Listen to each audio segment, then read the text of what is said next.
From these beginnings sprang the wonders of a flourishing Egyptian civilization that would last for more than 3,000 years. By the year 1386 BC, the Egyptian civilization was 2,000 years old and had been ruled by 86 pharaohs. It was in this year that a young and vigorous king by the name of Amenhotep III emerged to become ruler. By the reign of the pharaoh Amenhotep III, the Egyptian empire was very well established. There was a tremendous inflow of income, especially for the royal house, and Egypt itself was very stable and prosperous. And so with Amenhotep III, you get the appearance of a really grandiose kind of material culture in Egypt, with huge temples, huge royal figures.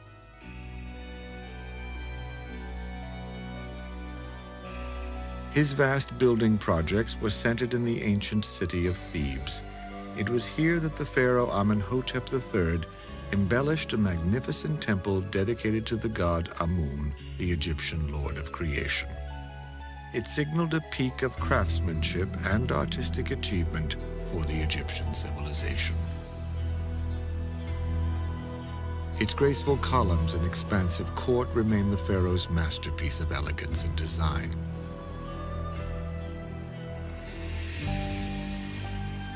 On the west bank of the Nile River stand two imposing statues of Amenhotep III, known as the Colossi of Memnon. The 60-foot-high monuments are all that is left of the pharaoh's mortuary temple that once stood here. Standing beside him, dwarfed by his stature, is the image of Queen Ti, who was his wife and the mother of his son. From trading expeditions abroad and an abundant supply of gold from the mines of Nubia, Egypt under Amenhotep III enjoyed a time of wealth and great prosperity. The Egyptians have the leisure to start getting involved in a lot of theological speculation, which leads to what the Egyptians considered a disaster. The disaster came in 1353 BC and took the form of a strangely shaped man who some believe was a heretic.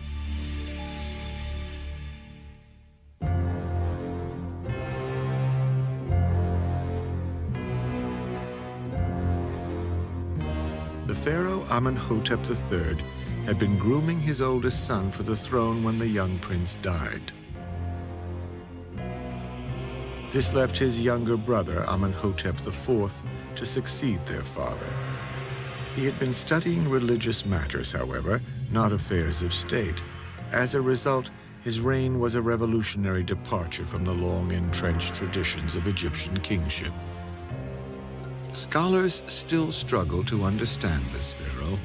Was he a fanatic or a great reformer, a visionary or a madman? Whatever the answers, he was without question the strangest of all the pharaohs. For over 1,700 years, the Egypt of the pharaohs had worshipped many gods. Amenhotep IV wanted Egypt to follow only one god, the sun god called Aten. As if to complete the transformation of Egyptian religion, the pharaoh changed his name from Amenhotep to Akhenaten, which meant servant of the sun god Aten.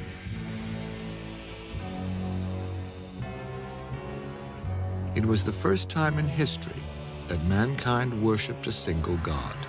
This radical change rocked Egypt to the very clay of its ancient foundations.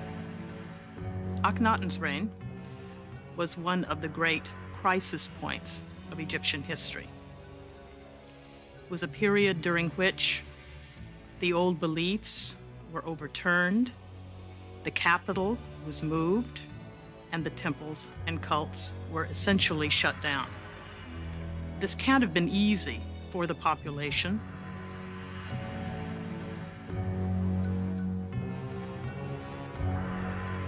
The massive temple complex of Karnak at the ancient capital of Thebes remains the largest religious site in the world. It was here, in 1350 BC, that Akhenaten was crowned pharaoh in a traditional ceremony.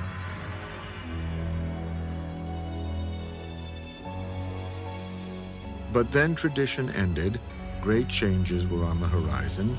They began with the pharaoh Akhenaten's expansion and beautification of the Temple of the Sun at Karnak. Most notably, he added a new symbol to the temple. This curious disk was called the Aten. It was designed to symbolize his new god of the sun. In year 5 of his rule, Akhenaten proclaimed the Aten Egypt's one and only god. Akhenaten has occasionally been called history's first monotheist, in that he did away, or at least no longer funded, the worship of all the other gods in favor of only one, the Aten, or the physical disk of the sun. His choice for queen was also unconventional. Her name was Nefertiti. She came from a non-royal bloodline, but appeared to hold a very prominent position in her husband's reign. One of the most magnificent pieces of sculpture ever unearthed in Egypt is a limestone bust of Akhenaten's legendary queen. Nefertiti appears to have been an exquisite queen, but when we examine images of Akhenaten, we discover that his appearance was as bizarre as his ideas. Early on, many representations of Akhenaten caused a great deal of confusion among archaeologists. Because he was often portrayed with wide hips, a protruding belly, and breasts, he was sometimes mistaken for a woman who may have been masquerading as a man. It seems possible. Years earlier, Queen Hatshepsut was often portrayed as a male. She even went as far as to wear the false beard reserved for kings, perhaps to appear more like a pharaoh. Akhenaten's physique has sometimes been attributed to an illness called Froelich's syndrome, which causes the body to distribute fat in ways that are considered typically female. One of the side effects of the disease is that you are sterile, and we do know that Akhenaten and Nefertiti had several daughters, and there is some speculation, obviously, that Tutankhamun was a son of his as well. So if that's the case, then the idea of this one type of disease probably is not likely. But Akhenaten's mummy has never been found. All attempts to diagnose his abnormal appearance have been based solely on art and statues. Other scholarly opinions about Akhenaten's startling appearance look not to medicine for explanation, but to the symbolism tied to his new religion that was based on the Aten sun god. Akhenaten's new religion was a radical departure for Egypt, but so strong was his conviction that he was willing to defy and eliminate the powerful religious institutions which represented the beliefs of virtually the entire population. He shut down the temples of the god Amun and declared Thebes would no longer be the foremost city of Egypt. A new capital city dedicated solely to his religion would be built.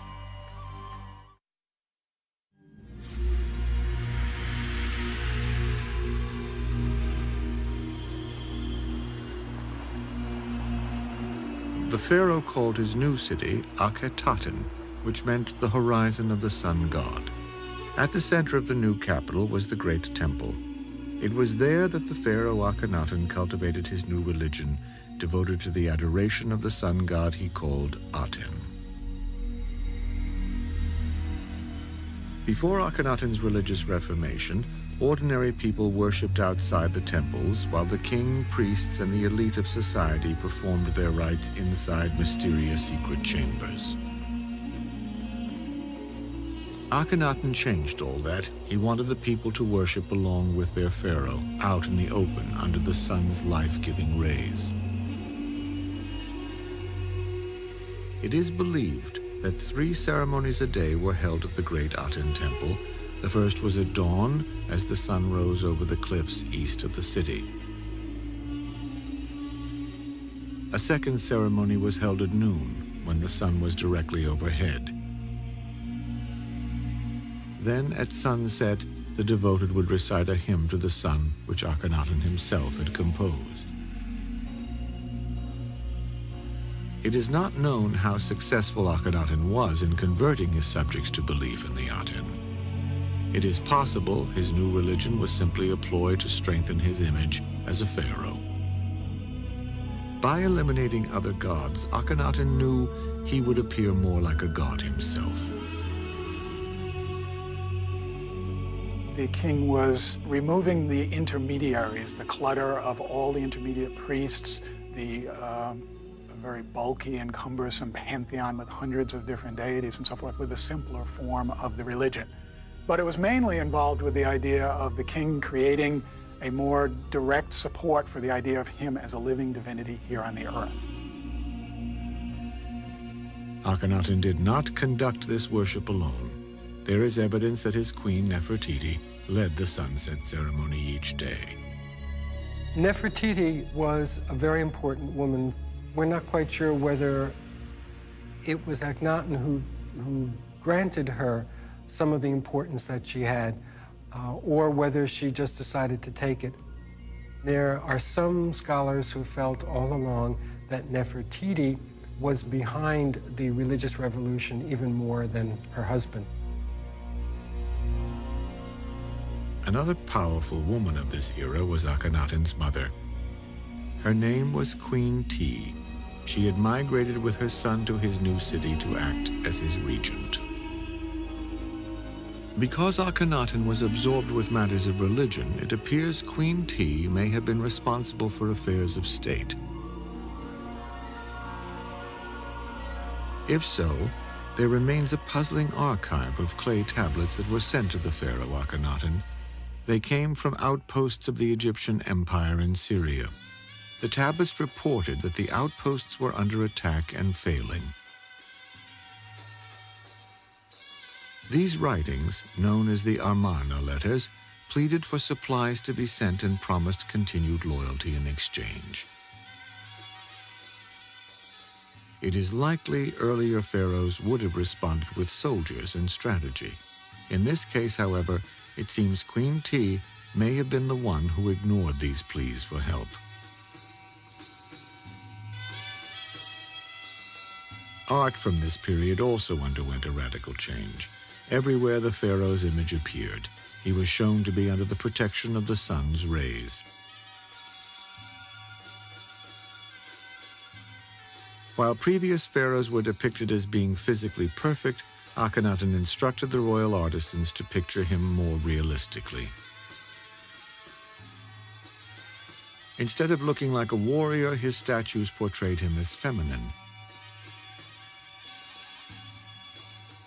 And he was seen being tender with his children or in poses with Nefertiti that would have seemed far too intimate just a few years before. Akhenaten and Nefertiti ruled together for 12 years, and then, curiously, there is no record of the queen after that. The disappearance of Nefertiti is one of the great mysteries of Akhenaten's reign. After being such an integral part of her husband's kingship, almost a co-regent, suddenly there are no more mentions or depictions of her to be found. The reasons for this are still in debate. Some believe she may have died during childbirth. At one time, it was believed she was indiscreet in some way and Akhenaten disposed of her. Still, others suggest that she lived on past Akhenaten's interest in the sun.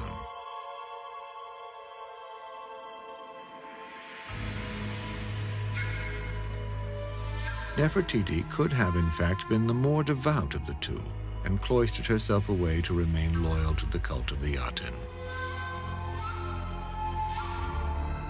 But the basic situation seems to be that she actually died. And there is evidence that she was buried in the royal tomb at Amarna, in what is called the royal wadi, beyond the confines of the royal city. In any case, Akhenaten did not have to suffer from a lack of companionship. He appointed a new male co-ruler. His name was Smenkhara, and some believe he may have been the pharaoh's younger brother. It is possible that he married one or more of his daughters. If he did that, that would not actually be unusual for a pharaoh. But in the case of Akhenaten, we also have a suggestion that he had a homosexual relationship with his co-ruler, Smenkhare, towards the end of his reign, which would make Akhenaten one of the first bisexual people, presumably, since he also has children from Nefertiti. His unorthodox appearance and descent from the old religion caused history to label him a heretic. Still, there is little evidence that the pharaoh Akhenaten's new sun cult ever really took hold among ordinary people. Excavations of the ancient city of Akhetaten have revealed that even before his death, many of the inhabitants kept idols of the old gods in their homes. Were they ignoring the new religion, or did they sense the inevitable? Akhenaten's religion was failing. Akhenaten died in 1334 BC, during the 17th year of his reign, and with him died his religion, based on the worship of the sun disk. Soon after, there was a tremendous backlash against his religion and heresy, which led to the destruction of anything that bore his name. It is believed, however, that in order to protect his remains, Akhenaten's followers removed his body from its tomb at Amarna. It was an Egyptian custom to gather together and to try to hide and conceal and protect for the future the remains of important pharaohs and burials. And I think there's a strong possibility that that's what did happen, and it remains to be discovered for archaeologists in the future. With the heretic Akhenaten dead, Egypt prayed for a strong pharaoh to restore its faith and reassure its people. Instead, this burden fell upon a boy just 10 years old.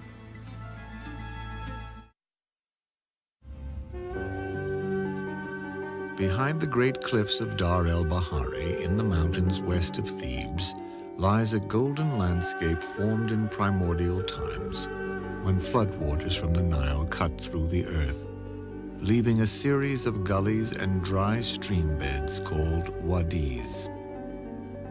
It is within these canyons, in a place known as the Valley of the Kings, that the Egyptians of the New Kingdom buried their departed pharaohs. It was here, on a balmy afternoon in 1922 AD, that a modern-day discovery saved the legacy of a minor pharaoh from being lost in the sands of time. From evidence recovered, it was learned that this king, named Tutankhamun, was the son of the heretic pharaoh Akhenaten. This may explain why so little was known of Tutankhamun before this finding. When the Egyptians tried to erase the memory of Akhenaten, they may have also tried to erase the memory of his son. The list of kings inscribed on the walls at Abydos curiously omits Tutankhamun's name along with Akhenaten's.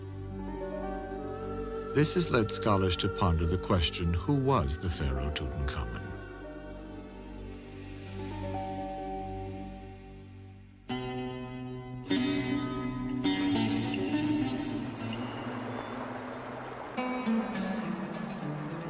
He was born and raised in Akhenaten's capital city at Amarna.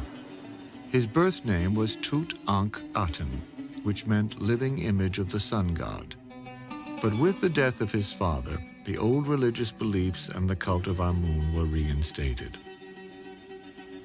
Accordingly, he removed the Aten from the end of his name and replaced it with Amun to become the legendary boy king Tutankhamun. His new name meant image of the god of life. Artifacts exist which depict him as a robust king attacking Nubian and Syrian enemies.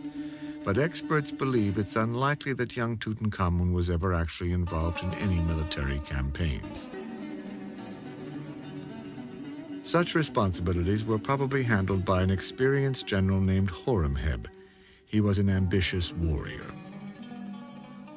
Inscriptions identify him as commander-in-chief of the army and deputy of the king. Horemheb had served as military commander for the two pharaohs that preceded Tutankhamun. It was his mission to reassert Egypt's military might and restore respect from its neighbors. Were there others in this boy king's court that also wielded great power? It seems that a boy suddenly thrust upon the throne of a great empire would need senior officials for advice and guidance. The question is, was Tutankhamun just a puppet for the real power behind the throne? Perhaps the answer lies with a member of King Tutankhamun's court, who overshadows everyone else. He was the king's vizier and high priest called Ai. A skilled and determined civil servant, his name meant Divine Father. Scholars believe it is Ai, along with Horemheb, who were responsible for the stability of Egypt during this time. Horemheb and Ai, between them, are adherents to the ancient god Amun. It is they, principally, who discard this new religion of the Aten, and the court and the religious focus is moved back to ancient Thebes, modern Luxor. Although, of course, naturally, all the inscriptions extol the virtues of Tutankhamun, but of course, it's the bureaucrats, the civil servants, the general Horemheb, the high priest Ai, who are essentially running the country, rubber stamping everything. To what extent any pharaoh was involved in the day-to-day business of foreign and domestic affairs still puzzles experts. Egypt had a fully developed bureaucracy of administrators and scribes. The pharaoh was a figurehead, both royal and religious. Tutankhamun, like the other kings before him, had much of his life orchestrated around certain routines and ceremonies designed to reinforce his stature. The king, as a person, is hedged around with royal symbolism. He has people watching him from the moment he gets up to the time he goes to bed. So to a great extent, his life is simply circumscribed by that. He might have found state affairs, in fact, quite onerous, putting on those heavy crowns and all that regalia, and look forward to the time that he could simply take them off and go off and play with his friends. Tutankhamun had a queen. She was 2 years older than he was. It appears Akhenaten was the father of both. This made the pharaoh's bride also his half-sister. Her name was Ankhesenpa'aten. We do know that she was very important to him. They were married when they were fairly young. From the representations, we see that she sits nearby him. She seems to take an active interest in some of the things that he was doing in hunting and fowling and fishing. With the old religion of many gods now reinstated, the reign of King Tutankhamun seemed destined to be a period of rebirth and renewal for Egypt. But then, at about the age of 20, the young pharaoh suddenly died. Some believe he was murdered. Forensic analysis of his mummy shows that he died of damage to his cranial cavity. This suggests a blow to the head. Further examination reveals a small hole in his skull. Scholars have constructed theories as to how it got there. One is that he was thrown from his chariot, but that seems highly unlikely because of the nature of the damage to the skull. Others that someone crept upon him in the night and thrust a small pointed object into the brain and therefore did away with him in a silent and stealthy manner, and still others that he might have died of a cerebral hemorrhage. Was there a conspiracy to murder the pharaoh? Some believe the damage to Tutankhamun's skull didn't occur until after he was dead. It is known for a fact that embalmers were not very careful. And there have been evidences of spare legs that are in coffins, and in some cases, in order to make sure that an individual fit into the coffin, then the toes were cut off. In Tutankhamun's case, it's also clear that the embalmers were not very careful. So my guess is that the damage that was done to the skull was probably the embalmer's fault and not a cause of death. The short reign and sudden death of the young king did not allow enough time to finish a proper royal tomb. This is probably the reason that his burial site ended up hidden from plunderers through the ages. The entrance had been obscured by rock chips dumped during the cutting of a later king's tomb.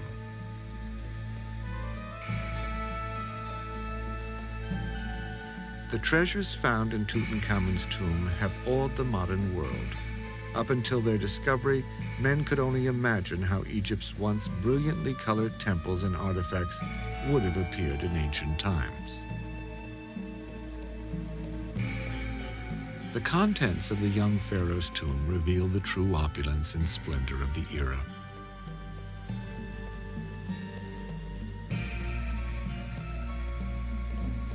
But were the riches chosen to accompany this relatively minor ruler into eternity only a hint of what had been buried in the tombs of the truly great pharaohs? Some historians have suggested that we should not assume the larger tombs were filled with even more treasure. The pharaoh Tutankhamun's burial may have been richer than most. The people may have been grateful to him for the restoration of the old religion, or there might have been an emotional outpouring for someone that died so young.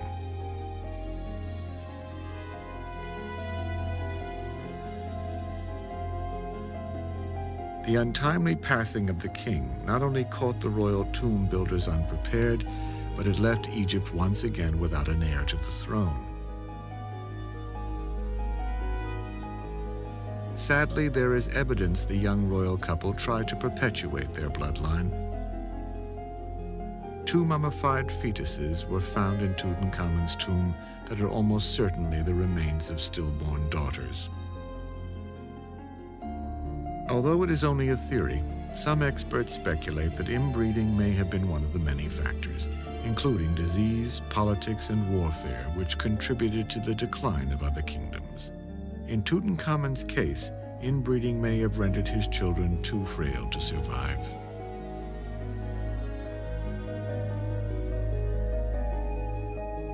With no heir in line to inherit the kingship, the throne was passed to Ai, Tutankhamun's closest advisor or vizier. Records show that right after he died, Ai prepared to marry Tutankhamun's young widow to help justify his assumption of the throne. There is evidence that she suspected Ai was responsible for her husband's death and tried to avoid this marriage. Desperate, the widow Ankhesenamun sought help from outside of Egypt. She turned to a land in the east controlled by the Hittites and wrote to their king. Send me one of your sons. You have many that I may marry one, and he shall become king. For I have none here whom I may marry. He did send one of his sons to be married to Ankhesenamun and become pharaoh of Egypt. But consider the bureaucrats. Horemheb was the general in charge of the army. Ai was the chief high priest. Curiously enough, the Hittite prince got as far as the borders of Egypt and he was murdered.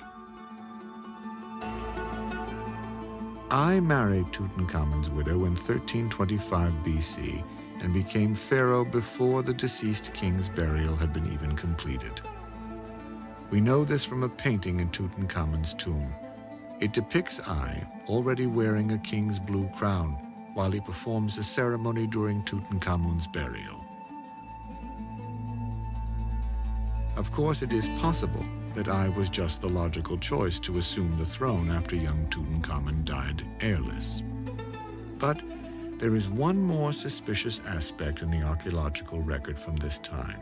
Right after Ai ascends to the throne, there is no more mention of the young queen Ankhesenamun. She disappears. Was she the next victim in this 3,000-year-old conspiracy? I reigned for only 4 years, and like Tutankhamun, had no heirs to carry on the 18th dynasty. Soon the throne of Egypt would belong to a new dynamic bloodline of kings. Among them would be the greatest of the pharaohs. He would usher in a period of building and expansion never to be equaled, and he would take the image of the pharaoh as a god to the extreme.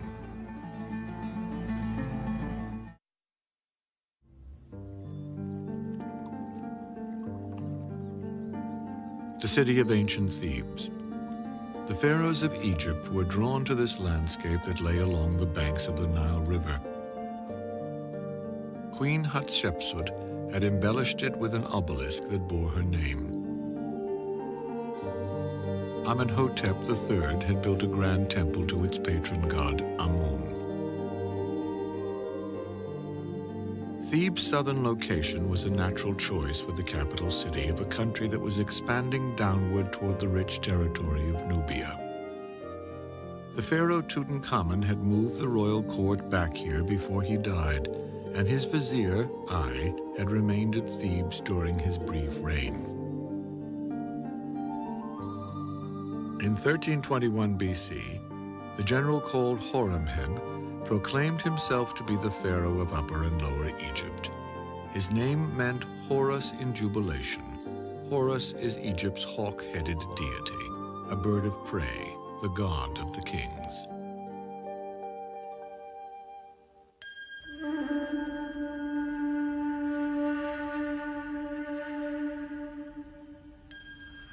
Horemheb came to the throne after a long and distinguished military career, which began 4 administrations earlier, when Amenhotep III was king.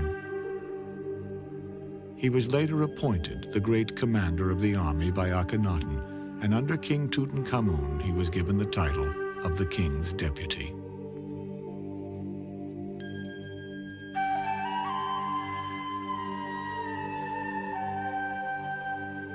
Little is known about Horemheb's heritage. He was not from a royal bloodline and therefore had no claim to the throne. He remedied that by marrying Nefertiti's sister, thus creating a feeble link to the bloodline of the kings.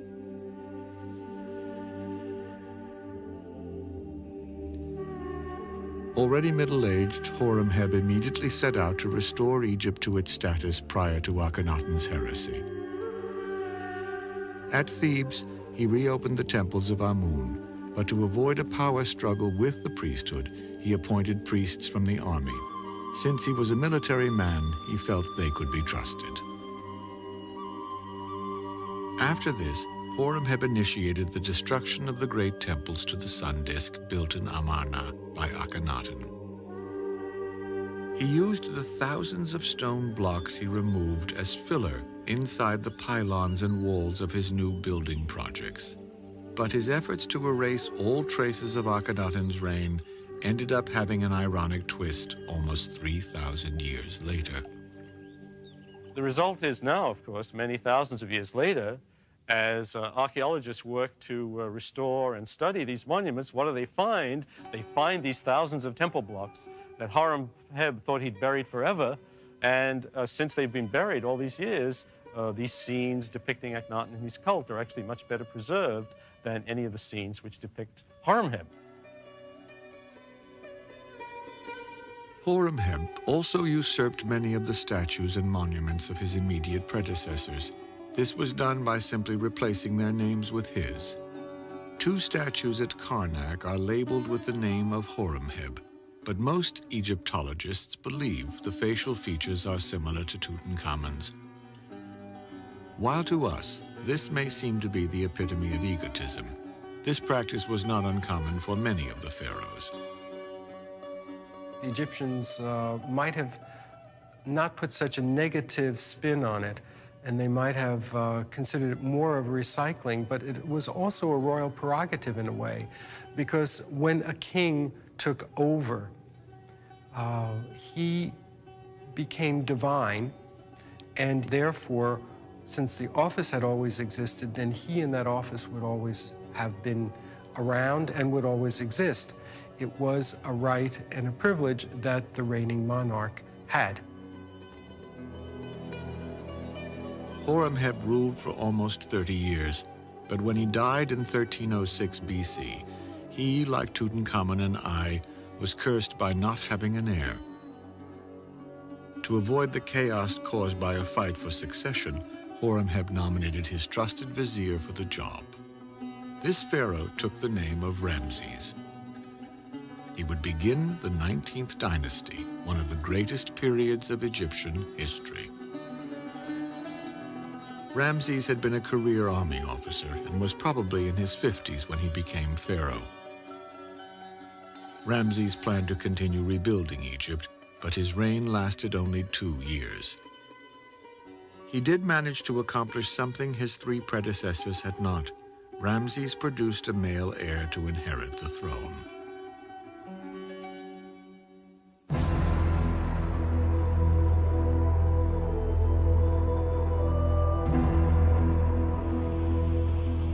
Ramses' son was Seti I. He had been the vizier and troop commander during his father's brief reign. After inheriting the throne, Seti gave himself the additional title of repeater of births to signify the beginning of a new era. During his time as pharaoh, Egyptian art and culture flourished. Tremendous building projects were also undertaken. At Karnak, Seti enhanced the building of the great hypostyle hall here in the Temple of Amun. He also began to repair and augment the religious sites at Abydos. These efforts helped him to legitimize his non-royal bloodline's claim to the throne.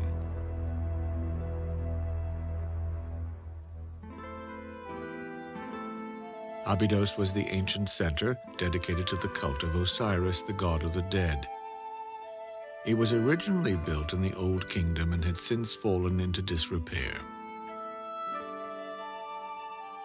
The temple Seti I built for himself at Abydos is considered one of the masterworks of the era. Inside, his likeness is depicted alongside many of the gods of Egypt. It is believed that the gods actually dwelled within the temples which were dedicated to them. The wall reliefs here are considered some of Egypt's finest. They were carved with great precision and in the more difficult raised technique instead of the more common and quicker inscribed carvings. Seti was also the pharaoh who had the list of kings inscribed in his temple at Abydos. It not only honored those who came before him, but also elevated Seti into their ranks. The name Seti means he of the god Seth. Seth was the deity of storms and war. Seti lived up to his name on the battlefield. He has grown up with the army. There's a totally different attitude to life and certainly to royalty and the higher echelons. He fights incredible campaigns year after year against the Syrians. Amongst his great foundations was, in fact, the temple at Karnak. And on the north wall, you find these incredibly long and huge reliefs of Seti attacking fortresses, destroying the enemies of Egypt. He's a mighty warrior. In 1278 BC, Seti I died after reigning for an extremely productive 13 years. He was originally buried in a tomb prepared for him in the Valley of the Kings. But to protect Seti's remains from grave robbers, his mummy was later removed and taken to a hiding place, dug high into the cliffs above Queen Hatshepsut's temple at Dar el-Bahari. Slightly over 100 years ago, in 1881, archaeologists unearthed this tomb. It revealed a remarkable collection of over 160 mummies known as the Royal Cache. Seti I was among the pharaohs discovered. His is the finest example of all the existing royal mummies. During his lifetime, Seti's primary queen was a woman named Tuya. Like her husband, she was from a non-royal family with a military background. Their first son died. Their second child was a daughter, but their third child was a boy destined to become Egypt's most celebrated ruler.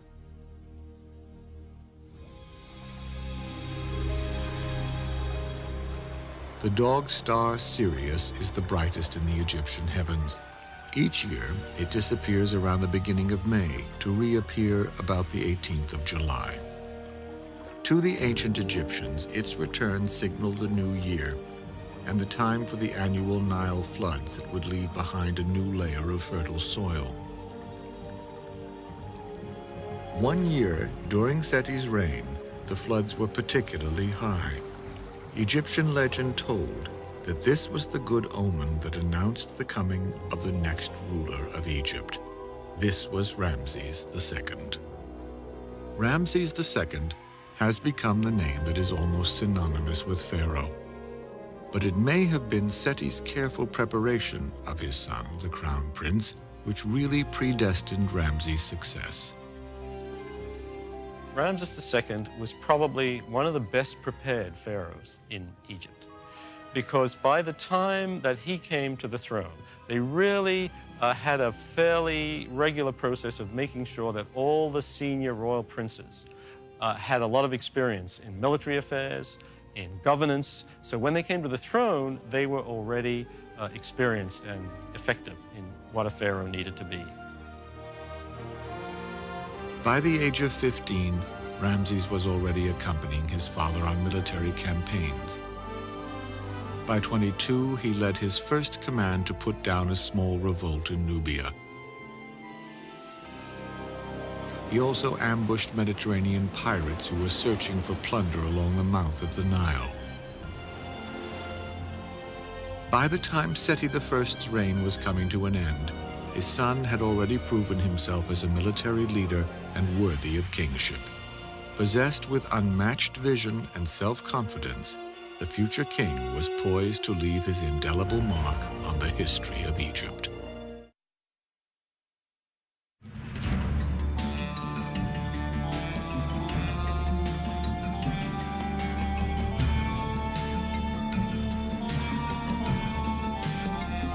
Because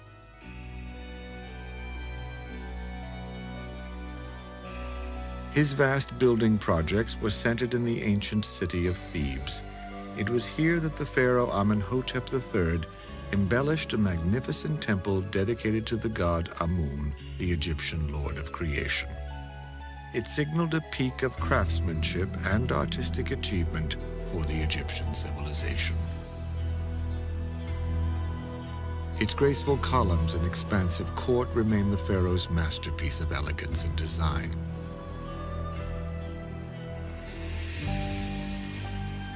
On the west bank of the Nile River stand two imposing statues of Amenhotep III, known as the Colossi of Memnon. The 60-foot highest of all the pharaohs. For over 1,700 years, the Egypt of the pharaohs had worshipped many gods.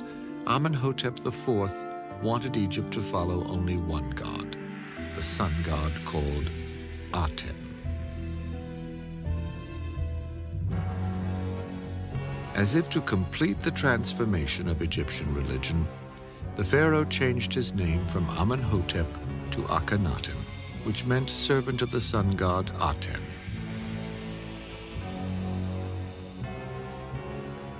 It was the first time in history that mankind worshipped a single god. This radical change rocked Egypt to the very clay of its ancient foundations. Akhenaten's reign. From these beginnings sprang the wonders of a flourishing Egyptian civilization that would last for more than 3,000 years. By the year 1386 BC, the Egyptian civilization was 2,000 years old and had been ruled by 86 pharaohs. It was in this year that a young and vigorous king by the name of Amenhotep III emerged to become ruler. by the reign of the Pharaoh Amenhotep III, The Egyptian empire was very well established. There was a tremendous inflow of income, especially for the royal house. And Egypt itself was very stable and prosperous. And so with Amenhotep III, you get the appearance of a really grandiose kind of material culture in Egypt, with huge temples, huge royal figures. Was a heretic.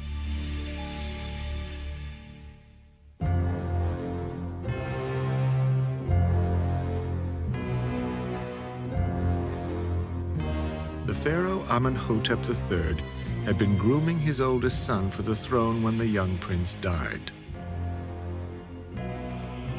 This left his younger brother, Amenhotep IV, to succeed their father.